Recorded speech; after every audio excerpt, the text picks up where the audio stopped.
Good evening. Hope I find you well. Nice drawn in, and here we are, a, d- a dwelling place within the spiritual journey of Saint Teresa of Avila. I have a couple of books for her, and they're a tonic. I recommend you get some.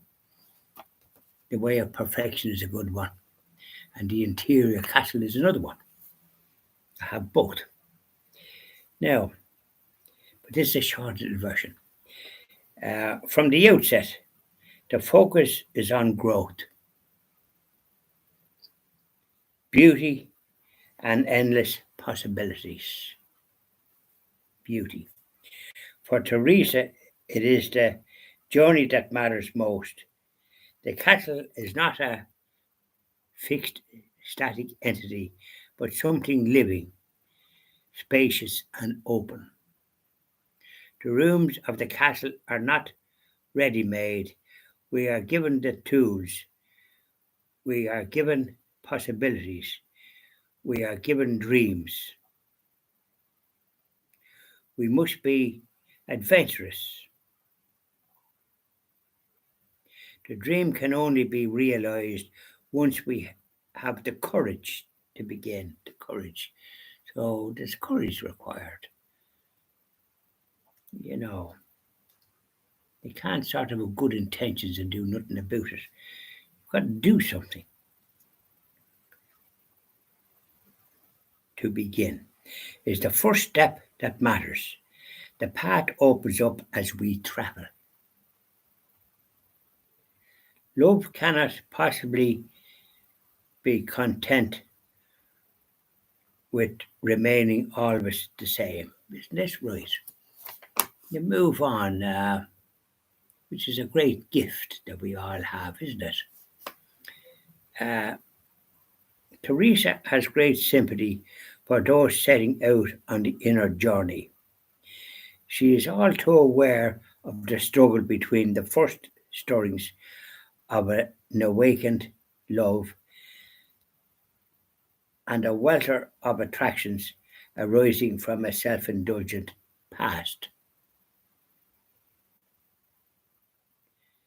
This is a time for planting seeds, seeds that in their own time and place will flower and bear fruit.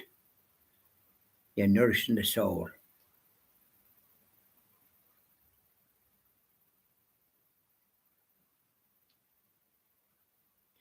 There is a beginning of a relationship with God, however tenuous, and an awareness of a deeper hunger and thirst, which, up until now, has hardly been noticed. God is working quietly in hidden and unexpected ways. A deeper providence and design is taking place. The Lord does not look so much at the greatness of our deeds as at the love with which we do them.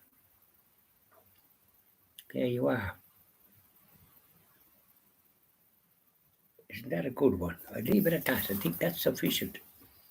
I always think not to overdo things. What do you think? Yeah, because there's only so much we can absorb. I never read too fast, if you know what I mean. I try to ponder on what I want to read. What's it? The Lord does not look so much at the greatness of our deeds as at the love with which we do them. Well, we don't always do deeds. We try to do what we can each day that God grants us, because that's what we have. Sometimes you have to make plans. I'm going down to my sister's birthday on Sunday. Her birthday is on the 11th of October. She lives in Rosslare Strand. She's nice bungalow there, and these things up on the roof that air grids or whatever they call them, grids. And when I personally wouldn't be bothered with it like that. But remember, people have them, and they got them many years ago. Herself and her friend, they're platonic friends, the other lady, herself. And so they have a very nice life down there. And our birthday is on Wednesday, so I'm going down on Sunday, onto the following Sunday. But I'll be bringing my um, laptop and my equipment so that I can do videos. I won't be neglecting that because they're prayer videos and they nourish the soul, and those people that follow me, it does them good, and that's what's necessary, isn't it? But great, that was a great saint, Saint Teresa of Avila, and then there's the Saint Teresa of some other places as well. All great saints. So funny enough, Saint Teresa comes into the picture. You have the little flower, Saint Teresa of Lisieux, or in France. She died very young, in her 20s, but she wrote the Little Way, and the kind of she devoted her life to God. The short life that she had, you know, she was gentle. Good way to be. So we leave it at that. And I just pondered that, and I won't do any more. I was going to sing a few hymns, but it's getting on the late side, and I want to look at something at 9 o'clock. I was looking at Mother Angelica. She was quite good about the Beatitudes. I'll be talking about that later. But then, whatever happened, suddenly it looked as if it was going to start again. So, very strange what can happen sometimes. But she was quite good and explained them pretty good. I know the Beatitudes in St. Matthew's Gospel. But then she mentioned something in St. Mark's as well, but St. Matthew's that I go by.